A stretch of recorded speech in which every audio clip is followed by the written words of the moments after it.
Oui, c'est l'image du jour.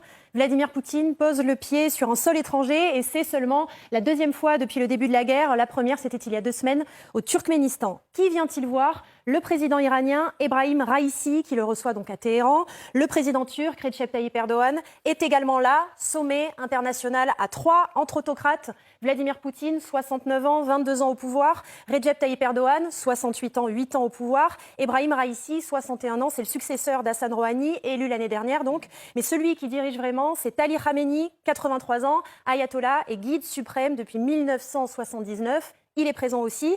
Au menu des discussions, la Syrie entre, je cite, les États garants du processus de paix d'Astana qui avait été signé en 2017. Voilà pour le programme officiel. Mais c'est bien plus qui se joue en réalité là-bas. Oui, au-delà des affaires courantes, entre guillemets, l'enjeu pour Poutine, c'est surtout de sceller une alliance aux yeux du monde et surtout aux yeux de l'Occident, l'axe Turquie, Russie, Iran. Pour Poutine, s'entourer de 2 présidents considérés comme lui, comme des autocrates, eh bien, c'est une manière de prouver, premièrement, que malgré son offensive en Ukraine, il est loin d'être isolé sur la scène internationale. Deuxièmement, qu'il est en train de constituer son pôle anti-occidental, anti-démocratie libérale. En fait, ils ont tous un point commun, leur grief contre les puissances occidentales, l'Iran contre les États-Unis sur le dossier du nucléaire, la Turquie qui veut se débarrasser des Kurdes en Syrie, qui sont soutenus par les États-Unis, et on pourrait aussi ajouter la Chine de Xi Jinping, qui s'est toujours opposé aux sanctions internationales contre la Russie. Idem pour la Corée du Nord, qui a en plus reconnu les républiques séparatistes de Donetsk et de Louhansk. Et enfin, le troisième enjeu de ce sommet pour Poutine, c'est de prouver qu'il a des intérêts communs avec ses partenaires iraniens et turcs, et que donc, ils ne sont pas prêts de se lâcher. Oui, et quels sont ces intérêts communs ? Eh bien, le premier, c'est sur le dossier syrien. Ces images que vous voyez, c'était en 2017, lors de la signature du fameux processus de paix d'Astana. Sauf qu'aujourd'hui, eh bien, Erdogan veut lui aussi son opération militaire spéciale, mais en Syrie, contre les milices kurdes dans le nord du pays. Mais pour cela, il a besoin de l'aval, à la fois de Moscou et de Téhéran, qui soutiennent le régime de Bachar el-Assad. Il a donc besoin de leur feu vert. Le deuxième dossier, c'est sur le blé. Pour tenter de convaincre Poutine sur le dossier syrien, eh bien, Erdogan compte en faire un levier de négociation parce qu'on sait que depuis le début de l'offensive russe, eh bien, Erdogan il tente de jouer les médiateurs entre Moscou et entre Kiev et de garder des bons rapports avec chacun. Et il mène en ce moment justement des pourparlers pour que les céréales ukrainiennes puissent être exportées par la mer Noire, dont il a le contrôle. L'objectif, c'est d'éviter une crise alimentaire mondiale. Poutine en est conscient, ce qui l'oblige à dialoguer. Et un entretien bilatéral aura justement lieu pendant ce sommet entre les 2 hommes. Le troisième dossier sensible, eh bien, c'est sur les drones iraniens. On vous en a parlé ici la semaine dernière. La Russie pourrait acheter plusieurs centaines de drones de combat iraniens qui lui manquent clairement en Ukraine. Et en contrepartie, eh bien, l'Iran veut acquérir des avions de combat et des systèmes de défense antiaérienne de fabrication russe pour soutenir Bachar el-Assad en Syrie. Donc, pour résumer, l'un a forcément besoin des 2 autres pour avancer ses pions. Erdogan a besoin de Poutine pour mener son opération militaire en Syrie.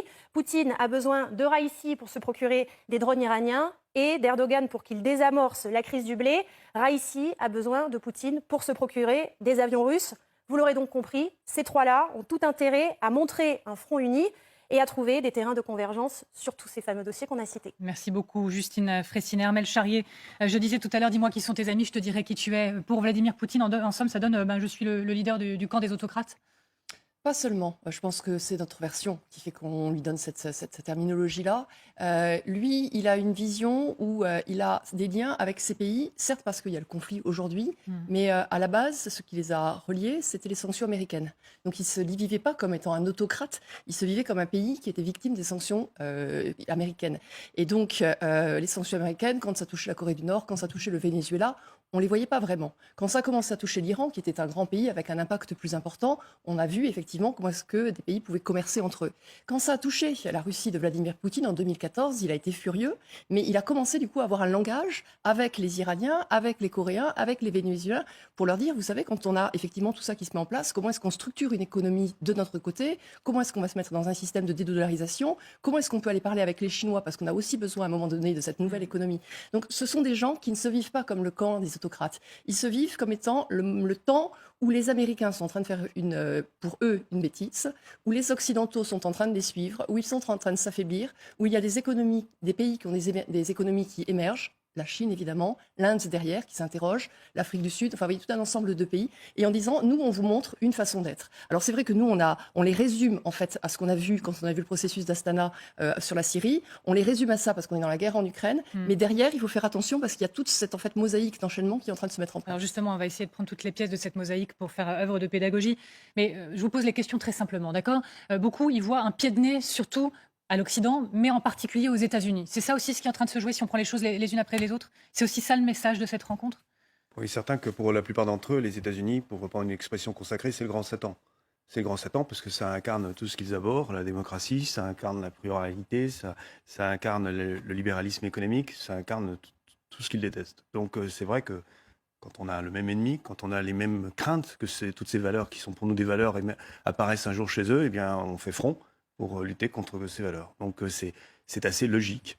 C'est assez logique qu'un camp se constitue contre l'autre. Mais il ne faut pas non plus que ça occulte les divisions. Ces trois pays-là, ce ne sont pas les meilleurs amis du monde pour l'éternité. Ils ont des rivalités considérables. Hein. On sait que la Turquie et l'Iran s'opposent souvent, qu'ils ne sont pas du même côté, aussi bien en Libye qu'en Syrie, que souvent ils s'affrontent par clans interposés. On sait aussi qu'ils ont tous les deux l'ambition d'aller vers le nord. Au nord, il y a la Russie, c'est pas de chance. Aussi bien la Turquie qui essaye de reprendre toutes les communautés turcophones au nord et à l'est de son pays, que l'Iran qui, lui, pèse très fort en Asie centrale. Donc il y a aussi un savant équilibre. Et puis derrière, il y a la Chine qui regarde, qui contemple, qui tire ses pions et qui pousse les uns contre les autres ou les uns avec les autres au choix. Mais malgré ces divisions, entre guillemets, est-ce que on peut dire qu'il y a malgré tout un pôle, alors c'est peut-être pas le clan des autocrates, mais un pôle anti-occidental qui se renforce là à vitesse grand V, avec pour effet d'accélérateur, bien sûr, la guerre en Ukraine? Oui, la réponse pour moi est clairement oui. On a là la démonstration d'une politique d'un monde multipolaire qui se met en place avec l'opposant ou la puissance d'équilibre traditionnel aux États-Unis qui était Moscou, qui aujourd'hui effectivement est englué dans ce conflit ukrainien, mais qui manœuvre géopolitiquement. Et là, on a effectivement l'affichage du début du commencement d'un monde véritablement multipolaire, l'autre pôle en fait de la puissance américaine. Par ailleurs, on a ici, je crois, aussi l'illustration d'une partie ce que moi j'appellerais. Alors d'abord, c'est aussi trois hommes qui ont le temps pour eux. Ce sont trois hommes qui ne vivent pas dans le temps de la démocratie. Ce sont, vous l'avez dit, ou votre présentatrice l'a dit, ils ont le temps pour eux. Erdogan en est, je crois, son deuxième mandat, si je me trompe pas. Troisième. Il prépare un voilà, il va se faire l'élection à l'année prochaine. L'Iran est par définition le régime qui a le temps pour lui, et évidemment Poutine, plus de 20 ans au pouvoir. Et puis la troisième remarque, c'est qu'on est là dans une partie de troc géopolitique. En réalité, tous ces gens-là ne sont pas d'accord, comme vous l'avez dit, sur beaucoup de choses. On prend juste un exemple, la Turquie et sa position vis-à-vis de l'Ukraine. Vous savez que la Turquie a fourni des drones à l'Ukraine qui ont fait beaucoup de mal aux troupes russes. On va revenir à cet aspect très pragmatique des choses. Effectivement, il ne parle pas que idée du monde. Il parle aussi drone contre missiles, convergence économique ou en tout cas intérêt commun, économico-militaire d'ailleurs. On va y venir dans un tout petit instant. Permettez-moi juste de me tourner vers Thomas Legrand. Je voudrais juste vous remontrer quand même donc, cette carte maintenant potentiellement des amis renforcés de Vladimir Poutine, en tout cas dans la circonstance. Voilà, parce qu'on a élargi au seul sommet d'aujourd'hui la Corée du Nord, la Chine. Alors, en plus, certains, vous savez ce que ça réveille, se dire non seulement ce sont des alliés, mais en plus, ils ont peut-être un peu de rancœur, puis ils ne sont pas démunis non plus, militairement parlant, donc ça peut susciter une forme d'inquiétude au passage. Bien sûr, vous avez bien dit que tous ces gens-là sont des amis de circonstance. En fait, ils sont des amis de circonstance, mais les circonstances sont très puissantes. Et vous parliez de monde multipolaire. Le monde multipolaire, est-ce que c'était pas finalement juste avant? Et là, on revient presque à du bipolaire. Alors, vous avez raison. Pardon. Vous avez raison. À du bipolaire, avec toutes les réserves que l'amiral a bien souligné. Mais là, on a face à face la démocratie, les démocraties et des autocraties qui s'entendent pour des raisons de circonstances. Alors vous modériez, vous craignez cette image un peu simpliste, c'est vrai, mais de notre côté, on le voit un peu comme ça parce qu'on est un peu inquiet quand même. On est un peu inquiet parce que de notre côté, on s'était habitué au monde multipolaire et on voulait, avec la mondialisation, faire commerce avec tout le monde. La France en particulier, qui a ce mythe national de dire notre politique, elle est un peu à mi-chemin. Alors, on est atlantiste, on est du côté de l'Amérique toujours. Le général de Gaulle aussi l'a toujours été dans les moments les plus graves. Mais on peut parler à tout le monde. On est à mi-chemin. On est ceux qui arrangeons les bidons avec tout le monde. À l'époque où on parlait du tiers-monde, on était la voix occidentale du tiers-monde. On n'a plus ça. On n'a plus cette. Et les Anglais sont dans des difficultés démocratiques énormes. Les Allemands aussi, parce que Scholz ne remplace pas Merkel pour l'instant d'un point de vue de son poids politique. L'Italie est ce qu'elle est. Les démocraties sont à la fois fragiles politiquement, mais en même temps, c'est nous les plus forts quand même. Quand effectivement les Russes, on y viendra peut-être tout à l'heure, quand les Russes les télés russes nous montrent les difficultés. En fait, c'est en fait pas on y vient Moi, tout à l'heure, c'est on y vient maintenant. Alors ça me rappelle une image, Vous parlez de la quelle séquence Pravda dans les années on en a 80. plusieurs. Est-ce qu'on parle bien de, en gros, la télé russe qui se félicite d'avoir Vladimir Poutine, leader d'un nouveau monde, d'une partie du monde? C'est ça la séquence dont vous parlez? Non, moi je me souviens de la Pravda qui, à Noël, photographiait tous les ans Fauchon. Il y avait la queue devant chez Fauchon et qui montrait les drames de la vie occidentale et la queue devant les magasins. Alors, je ne suis pas d'accord avec cette image. Je pense qu'on n'est plus en Union soviétique. Le régime a changé et je pense qu'il ne faut pas... À mon avis, c'est une erreur de vouloir prendre les analyses du temps de l'Union soviétique pour les plaquer sur la façon d'utiliser médiatiquement peut-être les informations. Vous me permettez, messieurs, pardon, je vais reprendre le contrôle de la situation parce qu'en fait, ça, on va y revenir un tout petit peu plus tard. La séquence, on avait prévue là pour maintenant, c'est de la manière dont la télé russe se félicite d'avoir un Vladimir Poutine qui serait donc bel et bien, leader d'une autre partie du monde que la nôtre, en tout cas. Regardez. Соединенные Штаты Америки укрепляют такой миф, что они лидеры свободного мира. На сегодняшний день мы видим, это воочию демонстрируется, что лидером свободного, то есть суверенного, независимого от диктата мира становится Россия. Потому что, во-первых, она несет на себе основную тяжесть, в том числе военной борьбы за этот мир. За мир, где нету диктата одной страны. И в силу этого авторитет России, которая, я согласен с Алексеем, выдержала экономический блицкриг, продемонстрировала, что при всех усилиях западной коалиции не удалось сломать экономику России. Alors, Eratum de ma part, Armel Charrier, c'est pas seulement leader du monde, d'une partie du monde libre et souverain. Armel. Oui, mais ça donne la vision russe. Là où je mets toujours un bémol, c'est qu'il y a des pays dont on ne sait pas en fait ce qu'ils vont devenir. Par exemple, il y a des pays comme l'Inde, comme le Brésil, qui aujourd'hui pèsent lourd aussi, et donc n'ont pas encore choisi de camp. Donc on ne sait pas s'ils vont se ranger ou justement si ça va être des émergences et des contre-pouvoirs. Et eux, ils se vivent comme étant libres et souverains. Et justement, ils ont quand même une économie qui, à un moment donné, les assoit. Je rappelle que quand on parle de la Chine ou quand on parle de l'Inde, c'est 1,4 milliard. La Russie n'a pas ce poids démographique-là. Donc ça, c'est déjà un point important. Mais c'est vrai que derrière, il y a cette envie aussi de représenter une société. On sait que derrière la guerre en Ukraine, il y avait aussi cette volonté de Vladimir Poutine de dire vive l'orthodoxie, vive aussi une manière, un modèle de société, vive aussi une façon d'amener les choses et dans une concurrence effectivement au modèle américain qui vit sous influence, qui amène l'Europe effectivement dans cette guerre aussi vis-à-vis de lui et de l'Ukraine. Donc c'est ça qu'on retrouve dans le discours effectivement de la part des Russes, un discours qui marche en politique intérieure russe, mais effectivement dans la photo que vous avez avec les Turcs ou avec les Iraniens, il ne faut pas se tromper non plus, effectivement, ils vont eux-mêmes aussi être en compétition. Parce que quand on se déplace dans ces pays-là, ce qui est intéressant, c'est que quand on les voit, c'est pour ça que je revenais sur le côté allié, c'est que ça reste aussi une région. C'est-à-dire que tout ça, ce sont des pays qui ont des frontières communes, qui se côtoient, qui se sont de toute manière conquis.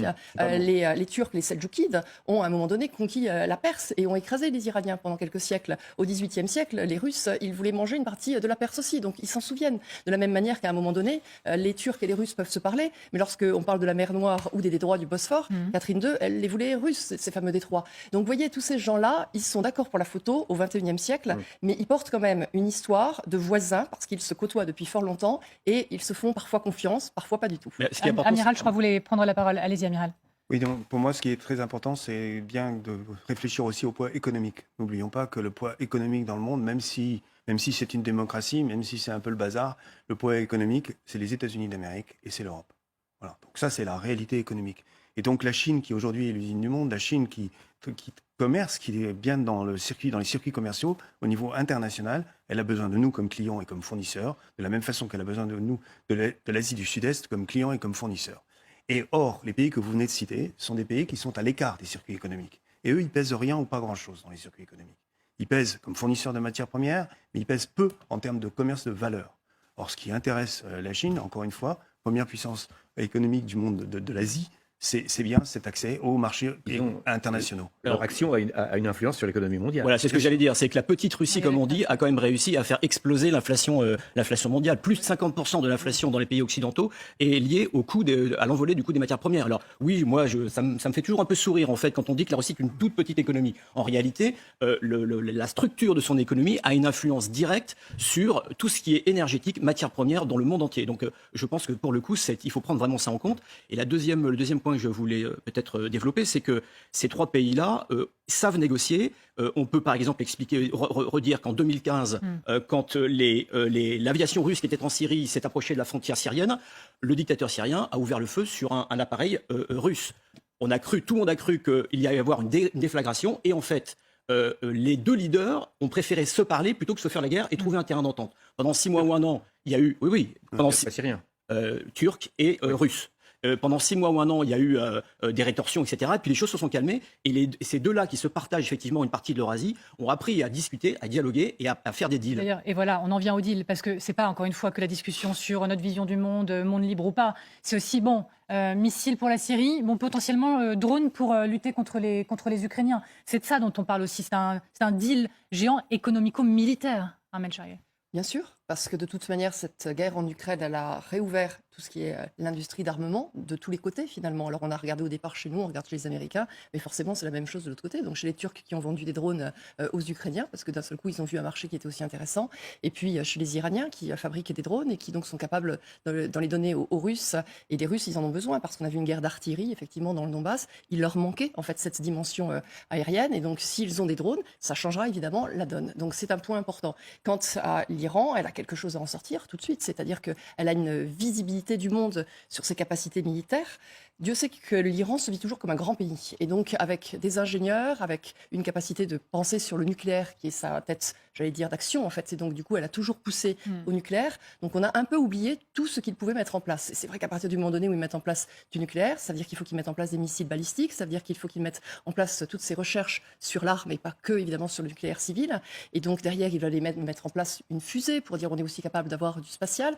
Donc, aujourd'hui, il faut qu'ils discutent, là encore, d'armement. Il faut aussi qu'ils discutent de sécurité. Ils peuvent le faire avec les Russes. C'est le moment de leur demander quelque chose. Et c'est le moment d'obtenir aussi quelque chose, peut-être de la part des Turcs. Thomas Legrand, puis Jean Vervoix. On a vécu ces dernières années une mondialisation économique de l'économie, et la puissance se mesurait au PIB par tête.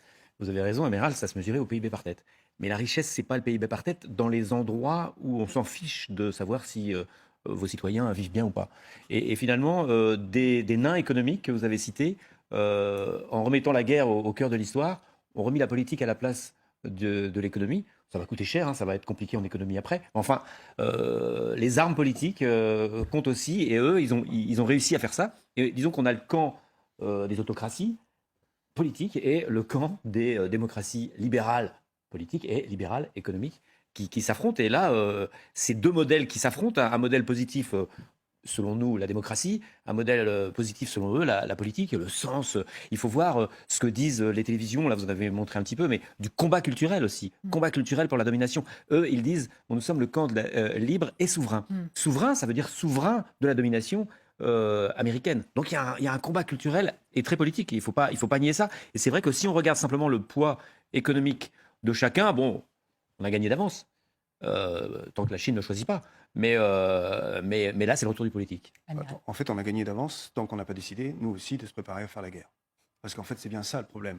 C'est-à-dire que ces pays-là, ils ont tout misé sur l'effort de guerre. Les pays qu'on vient de citer, que ce soit la Turquie, que ce soit l'Iran, que ce soit la Russie, tout leur richesse, le peu de richesse qu'ils ont, va sur les efforts de guerre. Ça va sur la constitution, le développement de leur puissance nucléaire, ça va sur le développement de leur puissance conventionnelle, qu'elle soit aérienne, navale, terrestre. Ça va là-dessus. Ça ne va pas sur l'aide sociale.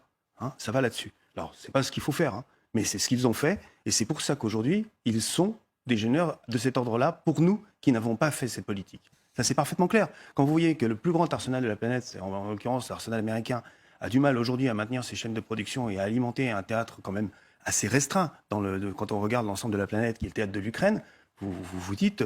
Effectivement, l'OTAN n'était pas prêt d'envahir la Russie, militairement. C'était inconcevable. Ce que l'OTAN pouvait envahir la Russie, c'est pour ça que Poutine s'est défendu, il pouvait envahir la Russie avec des idéaux de liberté, de démocratie, de civilisation différentes. Et là, je vous rejoins tout à fait. Ils sont souverainistes parce que c'est une bataille culturelle. Et eux, ils ne peuvent la mener qu'avec des armes. Ces hommes qui sont en train donc, de se retrouver en ce moment en Iran, qui parlent idée du monde, mais aussi missiles contre drones, chacun pour s'aider dans son conflit. Est-ce que c'est aussi les conflits passés qui sont en train peut-être d'être exacerbés là, ou les guerres futures qui sont en train de s'écrire également? Est-ce qu'ils sont en train de se redistribuer les cartes et de préparer la suite également. Là, il y a clairement un conflit, un point d'interrogation sur la Syrie. On sait déjà qu'un certain nombre d'armes anti-chars et anti-aériennes livrées par les Occidentaux en Ukraine se sont retrouvées comme par magie en Syrie. On en a des preuves aujourd'hui, $40 000 le missile.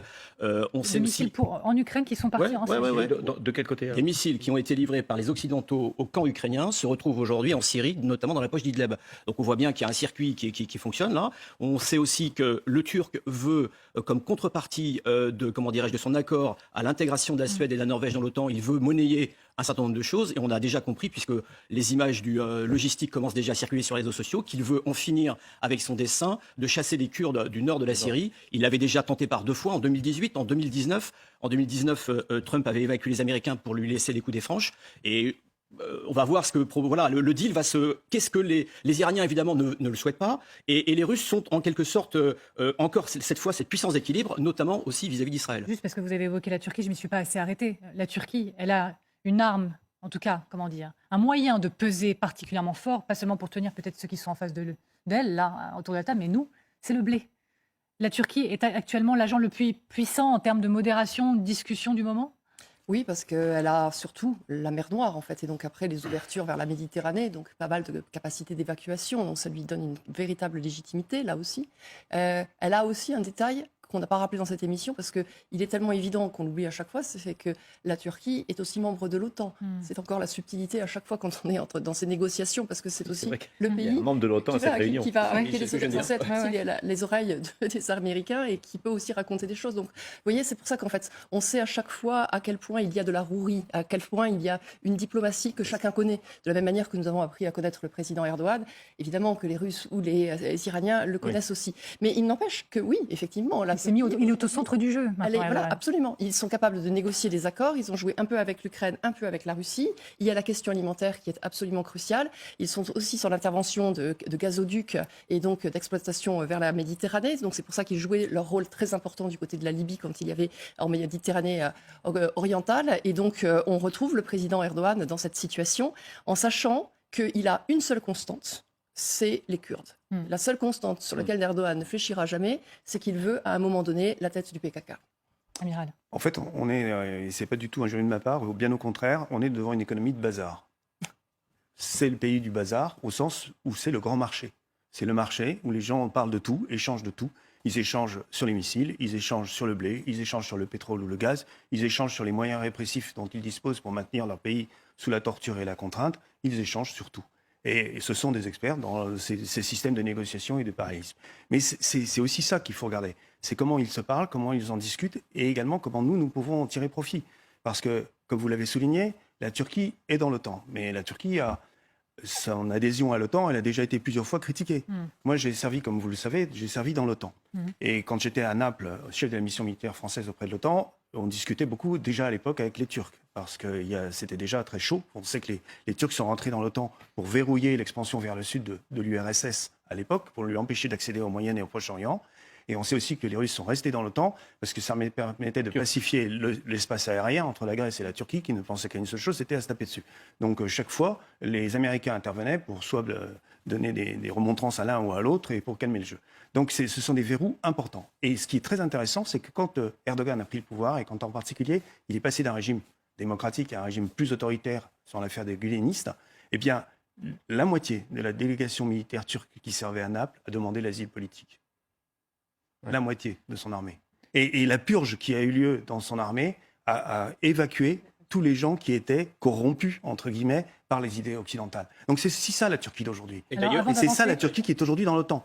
Et ça, les gens de l'OTAN le savent. Le savent. Bon, avant d'avancer, je voudrais juste vous poser une question, c'est de savoir si l'une des forces de Vladimir Poutine en ce moment, c'est que lui, il s'affiche, en gros, c'est aussi une démonstration de force avec d'autres leaders du monde, et il enregistre leur soutien.